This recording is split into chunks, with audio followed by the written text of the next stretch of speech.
Siang ini saya akan menjawab pertanyaan dari Mbak Disa, PhD candidate untuk Monash University yang memiliki anak berusia 4 bulan. Pertanyaannya, bagaimana sih mengatur waktu pada saat menjadi PhD student juga menjadi ibu dari seorang anak balita? Saya ingin berbagi pengalaman saya pada saat saya melakukan riset PhD. Di 3 tahun pertama riset PhD, saya memiliki 3 anak remaja. Jadi mungkin nggak terlalu susah ya mengurusnya. Ya susah-susah gampang gitu dah. Karena memiliki anak balita dan anak remaja memiliki jenis kesulitan yang berbeda. Kalau anak balita mungkin kita sulit mengurus makannya, harus menemaninya, merawatnya.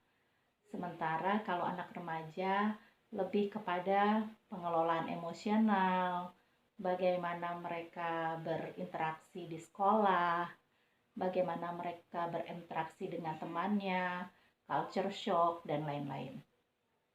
Tapi sesudah 3 tahun berjalan, kemudian saya melakukan riset PhD sambil hamil, kemudian melahirkan, dan memiliki anak bayi. Ya, oke. Jadi sekarang tips dari saya untuk mereka yang memiliki anak sambil melakukan riset PhD ada 3, ya. Yang pertama, buat prioritas. Yang kedua, berbagi tugas dan peran dengan orang-orang yang ada di rumah. Yang ketiga, berkomitmen. Oke, yang pertama membuat prioritas. Kita perlu berdiskusi dengan orang-orang yang ada di rumah. Apa prioritas kita dan apa prioritas mereka. Nah, kemudian kita menentukan mana sih prioritas pertama yang ingin kita capai.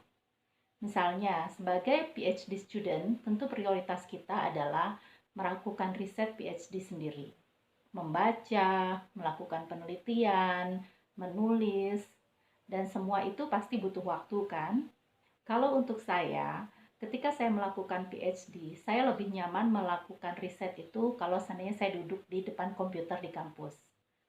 Jadi saya harus ada di kampus dari jam 9 sampai jam 3 atau sampai jam 4.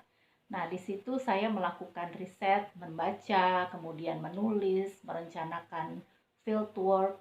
Itu semua saya lakukan pada jam 9 sampai jam 3 atau jam 4 pada saat saya ada di kampus. Jadi itu tidak bisa diganggu-gugat, pokoknya saya harus ada di kampus jam segitu, kecuali pada waktu-waktu tertentu. Nah, kemudian kita menanyakan bagaimana dengan prioritas pasangan kita atau dengan anak-anak kita yang sudah besar. Kalau seandainya untuk suami misalnya mereka harus bekerja setiap hari, kemudian waktunya sama dengan kita, berarti kita harus memiliki solusi bagaimana dengan anak balita ini.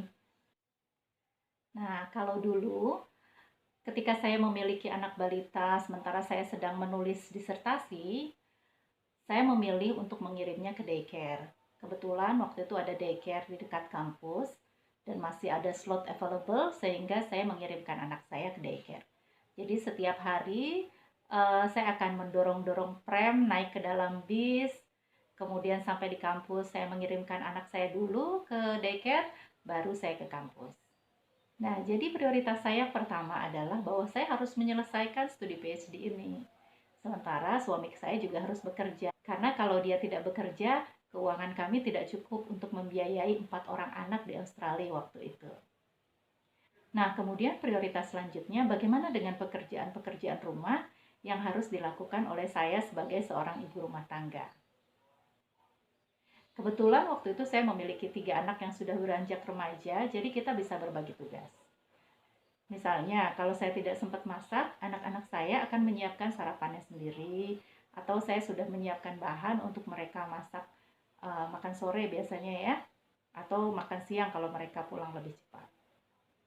Nah, demikian juga dengan pekerjaan rumah lainnya. Karena itu bukan prioritas pertama saya, berarti saya bisa membagi pekerjaan itu dengan orang-orang yang lain.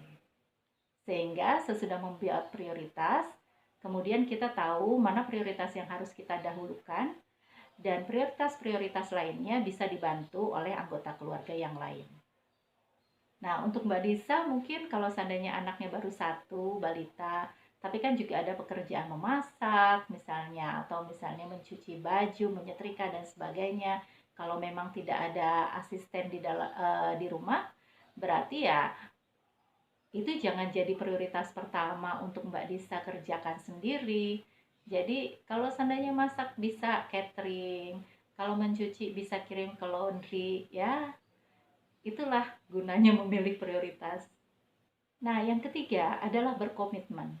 Berkomitmen terhadap prioritas yang kita pilih dan pembagian tugas yang sudah disepakati. Contohnya dulu ketika saya sudah berkomitmen bahwa saya harus ada di kampus dari jam 9 sampai dengan jam 3 atau jam 4, maka saya harus memanfaatkan waktu itu seoptimal mungkin untuk melakukan riset PhD saya. Tapi ya namanya manusia, kadang-kadang ya sudah dibagi prioritas seperti itu, tapi tetap ada aja ya. Misalnya kita di kampus seharusnya membaca eh, satu atau dua artikel, ternyata baru baca 10 menit, kemudian kita udah lihat HP, kita udah buat update status di Facebook, kemudian kita buka Instagram dan sosial media lainnya, sehingga itu menginterupsi pekerjaan yang harusnya kita lakukan, pekerjaan utama yang harusnya kita lakukan. Nah, ini adalah sebuah eh, tantangan yang perlu kita hadapi sendiri. Artinya kalau seandainya kita memang berkomitmen bahwa kita sudah mengalokasikan waktu itu untuk belajar, waktu itu kita alokasikan untuk membaca, berarti kita harus berkomitmen terhadap apa yang sudah kita tentukan sendiri.